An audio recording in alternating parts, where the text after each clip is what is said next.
کھنکھناتی مٹی سے پیدا کیا، ٹھیکرے جیسی مٹی سے پیدا کیا، جگہ جگہ پر گارے سے پیدا کیا، یعنی پہلے گارا بنایا، اس وقت وہ چکنی تھی، جب سوکھ گئی تو کھنکھناتی ہو گئی، ٹھیکری جیسی ہو گئی۔ اللہ تبارک تعالیٰ نے پیدا کیا، مٹی سے پیدا کیا، پھونک ماری تو زندہ ہو گیا۔ اللہ کا کام کمال۔ اب انسان پیدا ہوا، اس کی آنکھ کھل گئی، اس کا دماغ کھل گیا، اس کے کان کھل گئے، کچھ پتہ نہیں یہ کیا چیز ہے، یہ دنیا کیا چیز ہے۔ اب اللہ نے سب بتایا، دیکھو یہ پانی ہے، اس کو پانی کہتے ہیں، اس کو پیو گے تو پیاس بجھے گی، اس کو کھانا کہتے ہیں، اس کو کھاؤ گے تو پیٹ بھرے گا۔ یہ کپڑا ہے، اس کو پہنو گے تو تمہارا سطر چھپے گا۔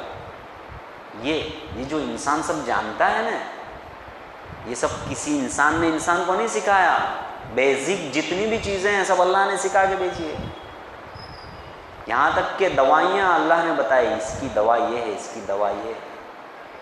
یہاں تک کہ اللہ تبارک تعالیٰ نے چیزیں جتنی بھی ہے، یہ چرند، یہ پرند، یہ چیل، یہ کوے، یہ چڑیا، یہ شیر، یہ گیدڑ، سب بتایا، یہ سب ان چیزوں کا نام یہ ہے۔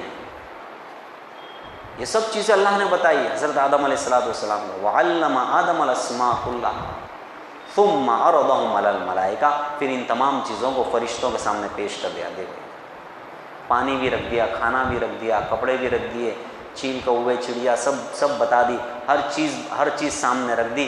پھر پوچھا فرشتوں سے اللہ نے، فقال انبئونی باسماء هؤلاء ان کنتم صادقین، تم کہتے ہو نا کہ یہ خون ریزی کرے گا، فساد مچائے گا، اس کے پیچھے کے اس کے تخلیق کی حکمت کیا ہے، اس کے پیچھے کا مقصد کیا ہے، تم کہہ رہو نا، تم سچے ہو تو پھر ان سب چیزوں کے نام بتا دو، بتاؤ اس کو کیا کہتے ہیں، اس سے کیا فائدہ ہوتا ہے، یہ پانی ہے، اس کا نام پانی ہے، اس سے کیا فائدہ ہوتا ہے بتاؤ، کھانا ہے تو کھانے سے کیا فائدہ ہوتا ہے بتاؤ، کس چیز کے لیے کیا دوائی ہوگی، اس جانور کا نام کیا ہے، اس انسان کا نام کیا ہے بتاؤ۔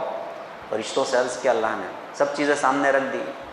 فرشتوں نے کیا کہا، چونکہ فرشتے تو اللہ کے بندے ہیں، اللہ کے غلام ہیں، اور غلامی کے اظہار کے لیے سوال کیا تھا، غلامی کے اظہار کے لیے، غلامی سے انکار کے لیے سوال نہیں کیا تھا۔ اس لیے فوراً جب غلام ہوتا ہے تو وہ ڈہ جاتا ہے، فوراً جب غلام ہوتا ہے تو فوراً سامنے گر جاتا ہے، جب اس کو احساس ہو جاتا ہے کہ میری غلطی ہے یا مجھے یہ سوال نہیں کرنا چاہیے، تو فوراً وہ ڈہ پڑے اور فرمانے لگے، قالوا سبحانک لا علم لنا الا ما علمتنا۔ فرشتوں نے کہا کہ اللہ تیری ذات پاک ہے، تو نے ہم کو جو سکھایا وہ ہم کو آتا ہے، ہمارے پاس تو صرف اتنا علم ہے جتنا تو نے ہم کو سکھایا، جو سبق تو نے پڑھایا وہ یاد ہے، یہ سبق تو نے ہم کو پڑھایا ہی نہیں ہے، تو ہم کو کیسے یاد ہوگا، جو سلیبس تھا وہ تو ہم کو یاد ہے، یہ سلیبس کے باہر کا سوال ہے اللہ، اب ہم اس کا جواب نہیں دے سکتے، تیری ذات پاک ہے، تو جو کرتا ہے وہ صحیح کرتا ہے، ہماری سوچ ہماری سمجھ کوتا ہے، ناقص ہے، ہم تیری باتوں کو اور تیرے کاموں کو نہیں سمجھ سکتے ہیں۔ انک انت العلیم الحکیم، بے شک تو بہت زیادہ جاننے والا اور بہت بڑی اور بہت زیادہ حکمتوں والا ہے۔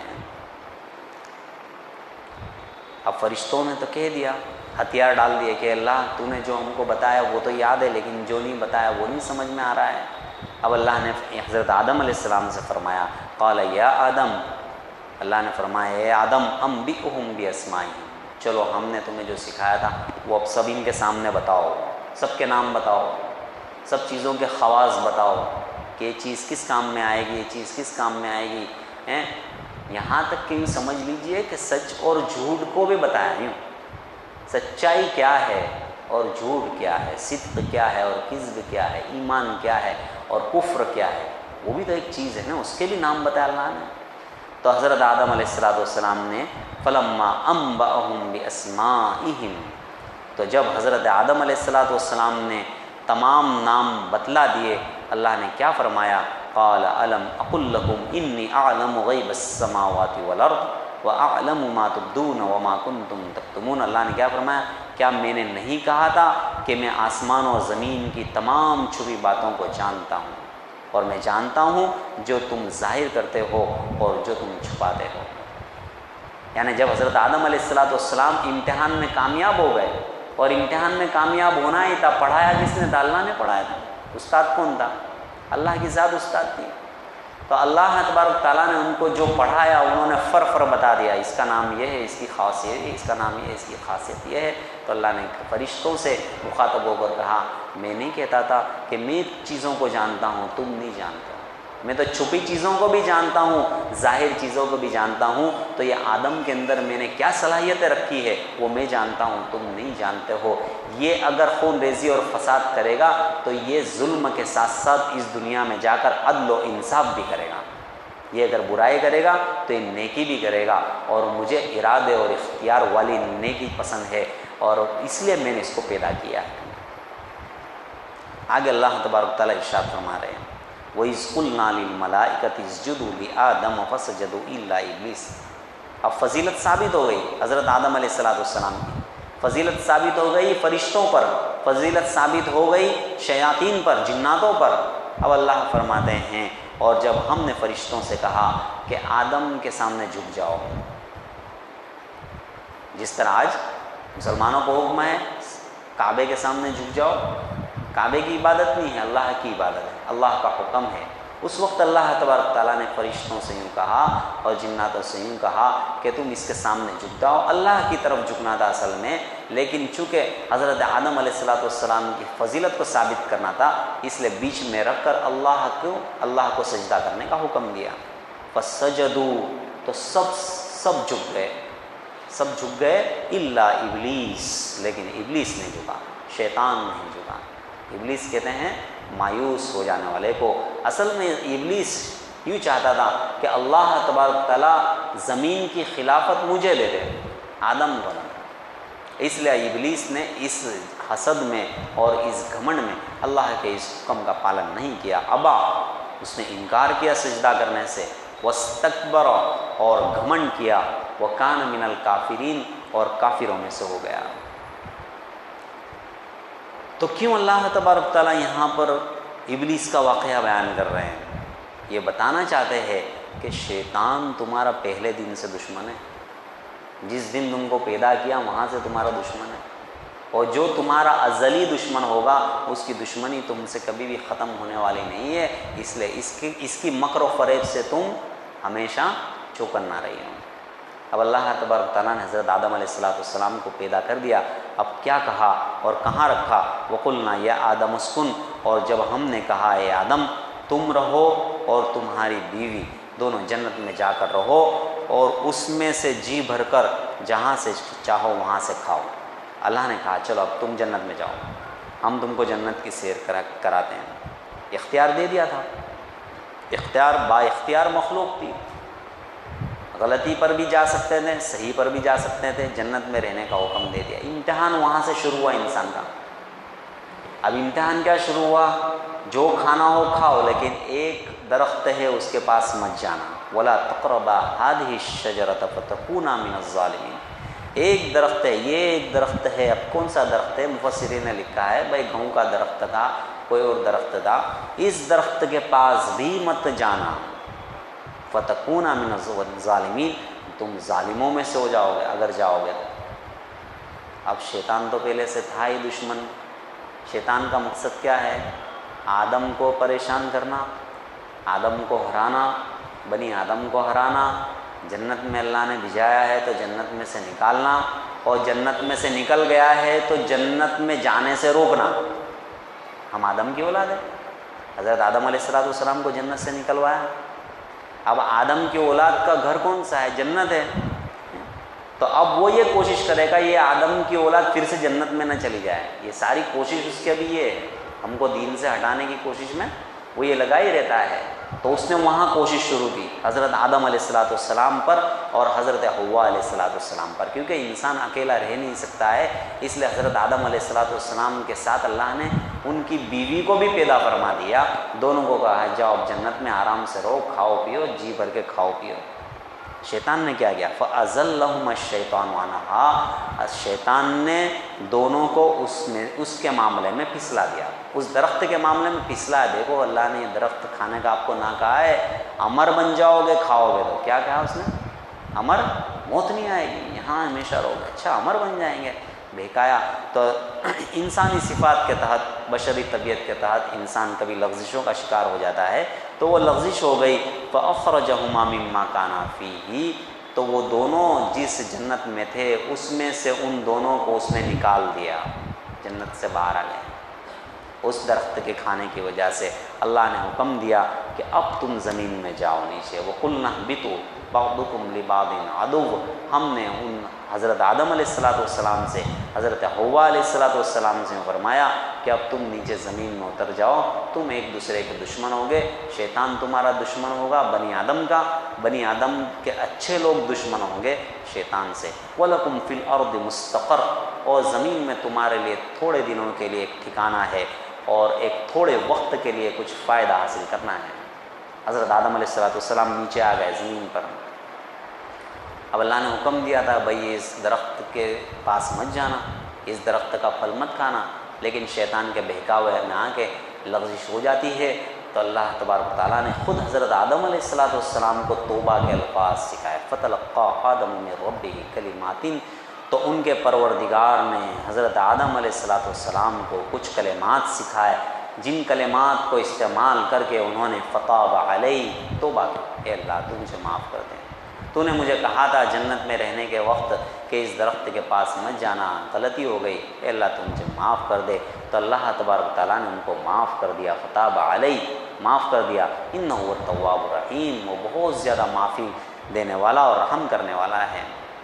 اللہ نے کہا قُلْنَا اهْبِطُوا مِنْهَا جَمِيعًا، ابھی تم سب نیچے پھر سے اتر جاؤ، فَإِمَّا يَأْتِيَنَّكُم مِّنِّي هُدًى، پھر جب میرے پاس سے کوئی بھی ہدایت آئے، کوئی پیغمبر آئے، حضرت نوح آئے، حضرت ابراہیم آئے، حضرت موسیٰ آئے، حضرت عیسیٰ آئے، حضرت محمد صلی اللہ علیہ وسلم آئے، فمن تبع ہدایا، تو جو میری ہدایت کی اتباع کرے گا، فلا خوف علیہم ولا هم یحزنون، تو اس کو نہ کوئی خوف ہوگا نہ کوئی غم ہوگا۔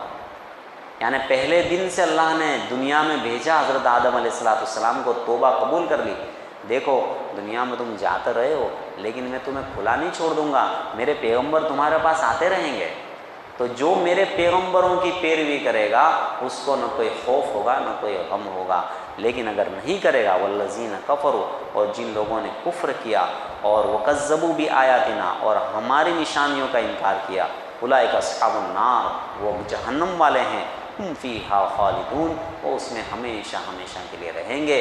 تو آدم و ابلیس کا قصہ اللہ تبارک تعالیٰ نے یہاں پر اس لیے بیان فرمایا کہ حضرت آدم علیہ السلام کا کردار یہ ہے کہ غلطی کے بعد توبہ کی ہے، شیطان کا کردار یہ ہے غلطی کے بعد توبہ نہیں کی ہے، اور فرشتوں کا کردار یہ ہے کہ ان سے غلطی ہوتی ہی نہیں ہے۔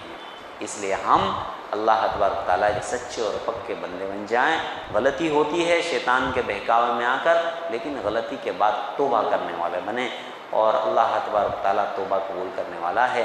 اور ہمیشہ یہ یاد رکھے کہ شیطان ہمارا ازلی دشمن ہے، وہ بہت زبردست چالیں چلتا ہے، بہکاوے میں لاتا ہے، دھوکے میں ڈالتا ہے، اس کے دھوکے سے ہم بچنے کی کوشش کریں۔ اللہ تبارک تعالیٰ کے نسل زیادہ عمل کی توفیق نصیب فرمائے۔ وآخر دعوانا الحمدللہ رب العالمین۔ مختصر دعا فرمانا، بسم اللہ الرحمن الرحیم، اللہم صلی علی سیدنا محمد وعلی آل محمد بارک وسلم، نستغفر اللہ الذی لا الہ الا هو الحی القیوم ونتوب الیہ، ربنا آتنا فی الدنیا حسنۃ وفی الآخرۃ حسنۃ وقنا عذاب النار۔ اللہ ہمارے گناہوں کو معاف فرما، خطاؤں سے درگزر فرما، آئندہ کی زندگی کے لیے ہدایت عطا فرما۔ اے اللہ حاضرین مجلس کی مغفرت فرمائے، اللہ ان کی جائز مرادوں اور تمناؤں کو پوری فرما۔ اے اللہ شیطان کے راستوں سے ہماری حفاظت فرما، اے اللہ رحمان کے راستے پر چلنے کی ہمیں توفیق نصیب فرما۔ اے اللہ بشری تقاضوں کے تحت جو لغزشیں ہم سے ہو گئی، اے اللہ اسے معاف فرما، اے اللہ آئندہ کی زندگی کے لیے ہدایت عطا فرما۔ اے اللہ رحم کا، کرم کا اور عافیت کا معاملہ فرما، اے اللہ ہماری ان دعاؤں کو محض اپنے فضل و کرم سے قبول فرما۔ جزا اللہ عنا محمد میما وآلہ صلی اللہ علیہ وسلم۔ سبحان ربک رب العزۃ عما یصفون، وسلام علی المرسلین والحمد للہ رب العالمین۔